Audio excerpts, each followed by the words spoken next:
ఇక బులెటిన్ లో డీటెయిల్స్ చూస్తే మాజీ క్రికెటర్ కాంగ్రెస్ నేత అజారుద్దీన్ కు మంత్రిత్వ శాఖకు ప్రభుత్వం కేటాయించింది. మైనార్టీ సంక్షేమ శాఖతో పాటు పబ్లిక్ ఎంటర్ప్రైజెస్ శాఖను కేటాయిస్తూ ప్రభుత్వం ఉత్తర్వులు జారీ చేసింది. తెలంగాణ ప్రభుత్వం ఏర్పాటైన తర్వాత మైనార్టీ వెల్ఫేర్ శాఖ ఖాళీగానే ఉంది. సీఎం రేవంత్ రెడ్డి ఆ శాఖను నిర్వర్తిస్తూ వస్తున్నారు. మైనార్టీలకు మంత్రిత్వ శాఖ కేటాయిస్తామని ఇచ్చిన హామీ మేరకు అజారుద్దీన్ ను మంత్రివర్గంలోకి తీసుకున్నారు.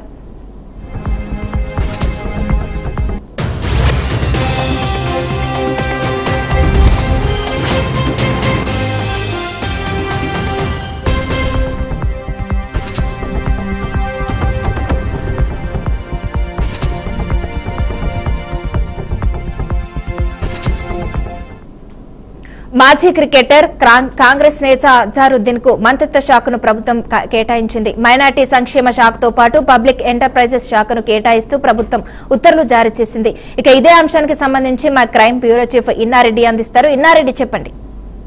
మనం గమనించవచ్చు, ఎప్పుడైతే అజారుద్దీన్ కు ప్రభుత్వంలో మంత్రి శాఖ కేటాయిస్తారని చెప్పి అనుకున్నప్పుడే ఒక సంచలనంగా మారింది.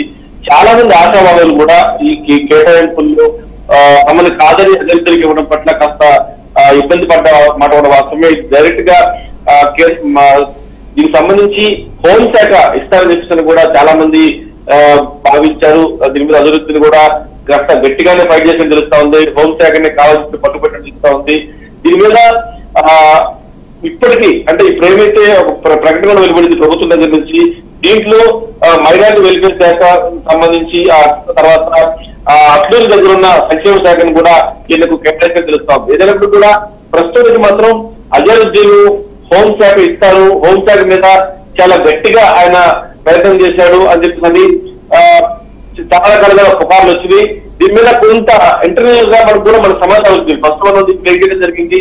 తర్వాత ఒకవేళ హోంశాఖ ఇస్తే జరిగే పరిణామాలు అంతర్కలహాలు ఇప్పటికే ఆశావాదులు చాలా మంది కూడా మమ్మల్ని కారణం అజారుద్దీన్కి మంత్రి పదవి ఇవ్వడం పట్ల కూడా చాలా మంది కూడా నిరసన వ్యక్తం చేసిన పరిస్థితుల్లో చివరకు పూర్తి స్థాయిలో ఎంక్వైరీ చేసుకుని మంత్రులు అంటే రేపు ఇక్కడ లోకల్లో ఎన్నికలు జూబ్లీ ఎన్నికలు జరగబోతున్నాయి కాబట్టి ఆ ఎన్నికలు దృష్టిలో పెట్టుకుని కూడా అక్కడ దాదాపుగా 1,00,000 మంది ఓటర్స్ ఉన్నారు కాబట్టి ఈ అజారుద్దీన్ సపోర్ట్ కావాలి.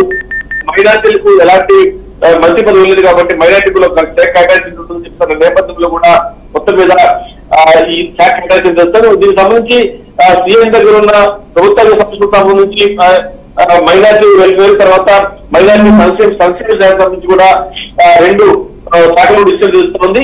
ఒక రకంగా చెప్పాలంటే చాలా మంది హోంశాఖ గారికి ఇస్తే జరిగే పరిణామాలు తర్వాత అంతర్లీనంగా అంటే ఇంటర్వ్యూ గొడవల నేపథ్యంలో మైనారిటీ శాఖ ఇవ్వడం దాని మీద కాస్త వాళ్ళని ఎవరైతే ఆశావాహులు ఇబ్బంది పడుతున్నారు తమకు కాకుండా అజారుద్దీన్ చెప్పని మైనారిటీ సంక్షేమ శాఖ కాబట్టి అది పెద్దగా గుర్తింపు లేదు, దాని మీద ఎవరు కూడా ఆసక్తి లేదు కాబట్టి ఆయన కేటాయించిన పట్ల కాస్త సంతృప్తి వ్యక్తం చేసినప్పుడు కూడా ఆయనకి మంత్రి పదవి కేటాయించిన పట్ల మాత్రం ఇంకా కాస్త కొంతమంది ఇబ్బంది పడుతున్నట్టు తెలుస్తా ఉంది. Okay, thank you Inna Reddy.